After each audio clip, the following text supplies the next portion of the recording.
If for 10 years, if you didn't avoid doing what you knew you needed to do, by your own definitions, right, within the value structure that you've created, to the degree that you've done that, what would you be like?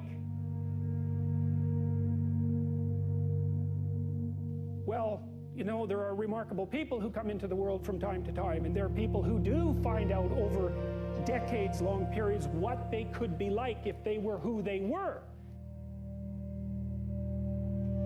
If they spoke their being forward. And they get stronger and stronger and stronger, and we don't know the limits to that. And so you could say, well, in part, perhaps the reason that you're suffering unbearably can be left at your feet, because you're not everything you could be, and you know it.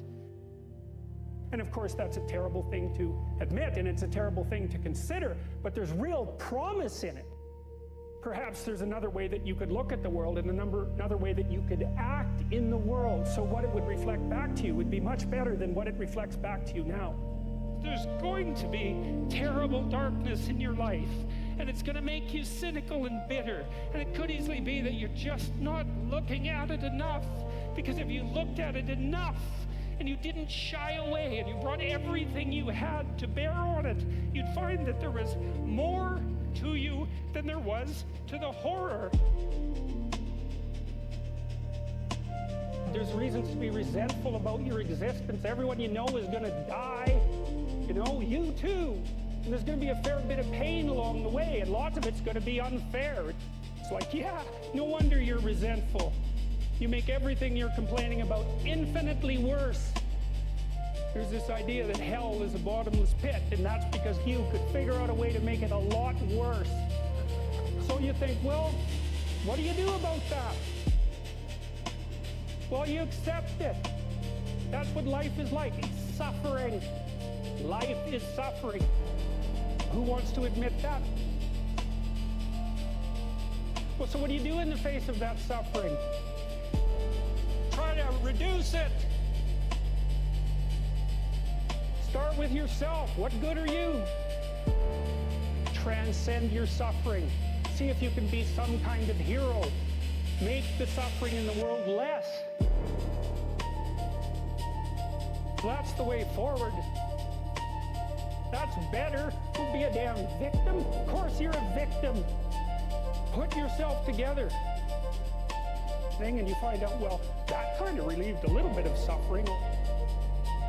Reduce the opportunities for spiteful revenge, and try to change some little thing without wrecking it. You're already okay. It's like, no, you're not. And the reason you're not is because you could be way more than you are. So what do you want to be? You want to be okay as you are? Or do you want to strive towards what's better? Just sit on your bed and think, okay, there's probably like 5 things I could do today so that tomorrow morning is slightly better than this morning was. It's not going to be something you want to do. There'll be things you're trying to avoid. If you ask yourself, instead of telling yourself, you know, what is it that I could do to set things right today?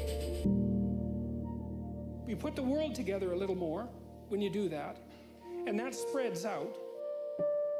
What you most want to be found will be found where you least want to look.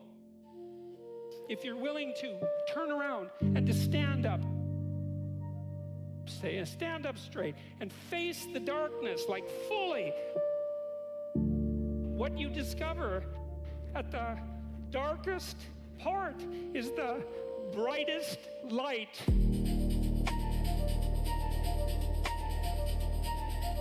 And then that's something that's so much worth discovering, because there's going to be terrible darkness in your life, and it's going to make you cynical and bitter, and it could easily be that you're just not looking at it enough, because if you looked at it enough and you didn't shy away and you brought everything you had to bear on it, you'd find that there was more to you than there was to the horror.